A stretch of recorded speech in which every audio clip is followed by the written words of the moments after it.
मनरेगा के खिलाफ देश भर में कांग्रेस के तेज होते आंदोलन नहीं चलेगी। मनरेगा कानून वापस दो, वापस दो, वापस। अजय डोभाल के बयान पर छिड़े विवाद की देखेंगे अंकिता भंडारी मामले में धामी सरकार के खिलाफ विपक्ष के मोर्चे को। पश्चिम बंगाल में टीएमसी सरकार के खिलाफ क्या है बीजेपी की साजिश, जानेंगे क्या महाराष्ट्र में साथ आएंगे चाचा भतीजे, और बुलेटिन के आखिर में देखेंगे कैसे जंग के मुहाने पर पहुंचे ईरान और अमेरिका। लेकिन दिन भर की तमाम बड़ी खबरों से पहले एक नजर आज की सुर्खियों पर। बजट 2026-27 से पहले सहयोगियों ने मोदी सरकार पर बढ़ाया दबाव। बिहार ने केंद्र सरकार से मांगा खास पैकेज। नीतीश सरकार की लिस्ट में बाढ़, कर्ज और विकास का एजेंडा मौजूद। इंदौर में कांग्रेस ने निकाली न्याय यात्रा। जहरीले पानी को लेकर बीजेपी सरकार पर भड़के पार्टी के प्रदेश अध्यक्ष जीतू पटवारी। कहा, सत्ता में बैठे अहंकारी और भ्रष्ट लोगों ने इंदौर को किया दूषित। पीएम मोदी ने सोमनाथ स्वाभिमान पर्व के तहत शौर्य यात्रा में लिया हिस्सा। सोमनाथ मंदिर में की पूजा अर्चना। मंदिर की प्राण प्रतिष्ठा के 75 साल हुए पूरे।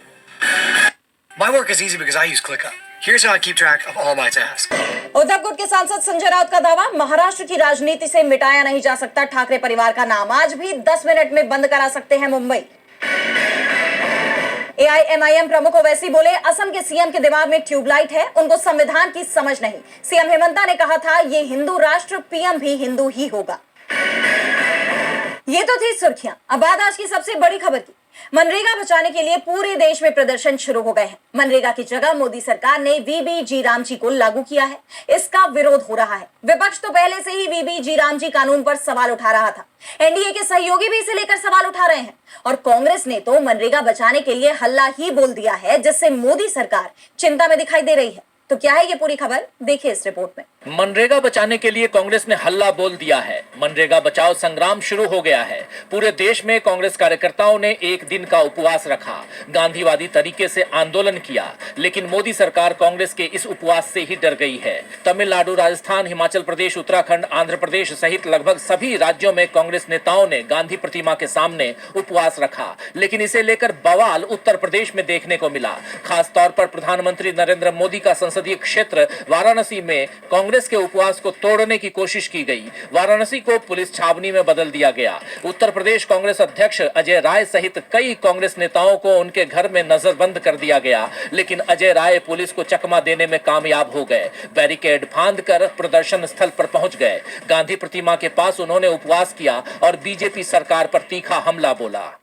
पूरे देश के अंदर जो आज ये हमारे कार्यकर्ता महात्मा गांधी के प्रतिमा के समक्ष आज उपवास पर बैठे हैं, बाबा भीमराव अंबेडकर जी की मूर्ति के समक्ष आज उपवास पर बैठे हैं। ये मनरेगा कानून को खत्म किया इस सरकार ने।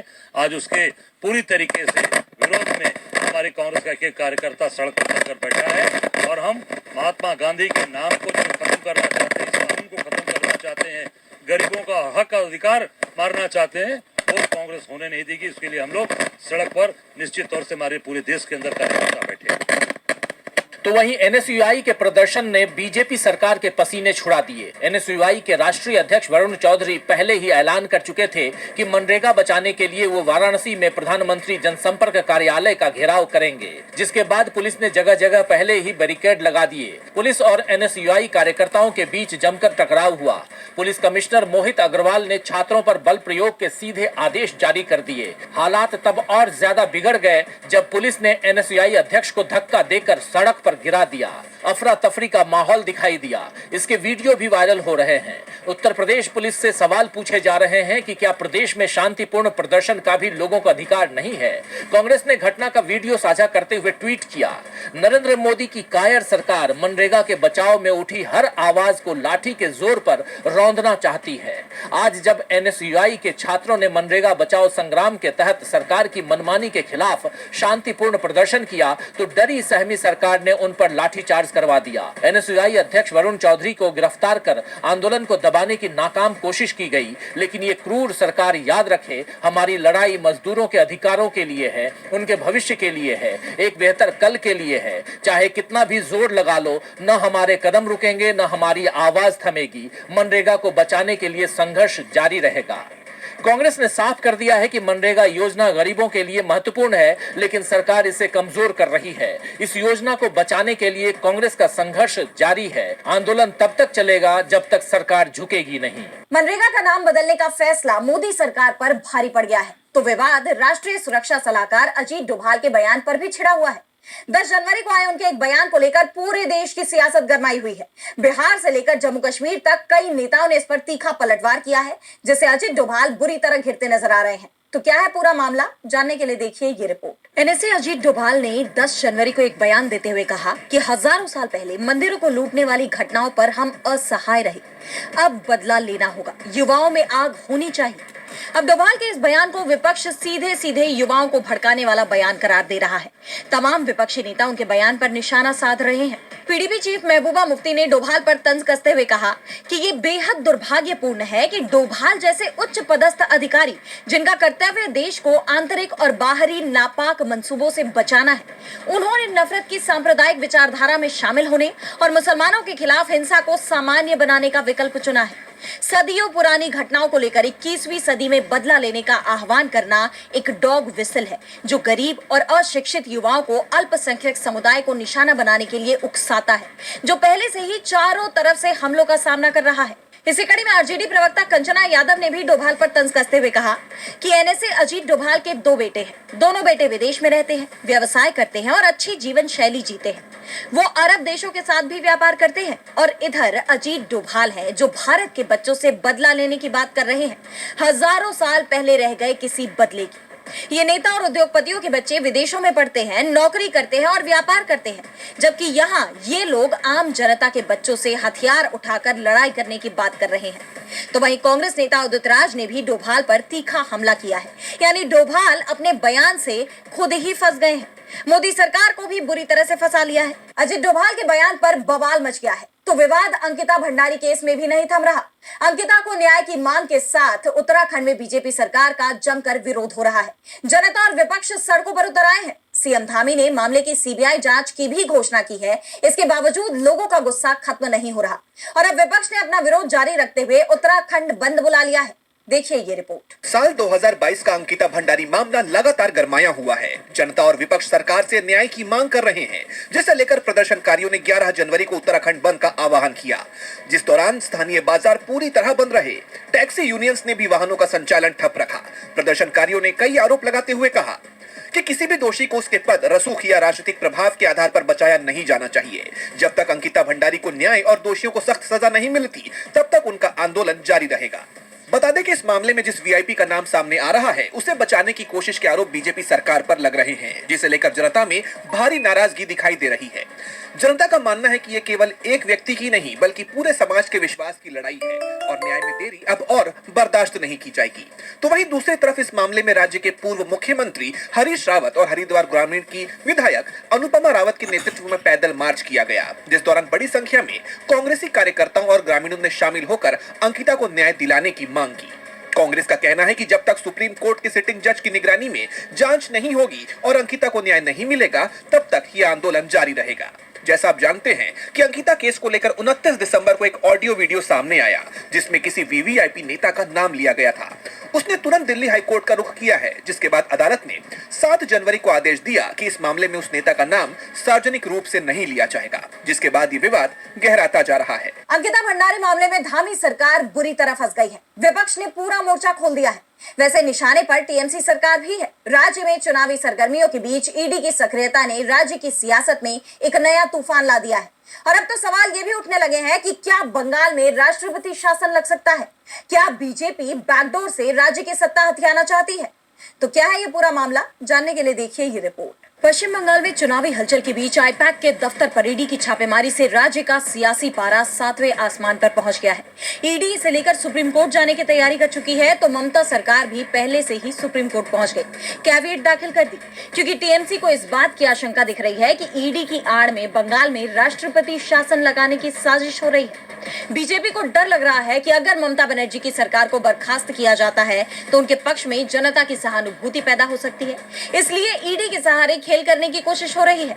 जांच एजेंसियों की रिपोर्ट के आधार पर यह साबित करना कि राज्य की मशीनरी फेल हो चुकी है। राज्यपाल से भी कानून व्यवस्था की स्थिति को लेकर रिपोर्ट मांगने की तैयारी चल रही है।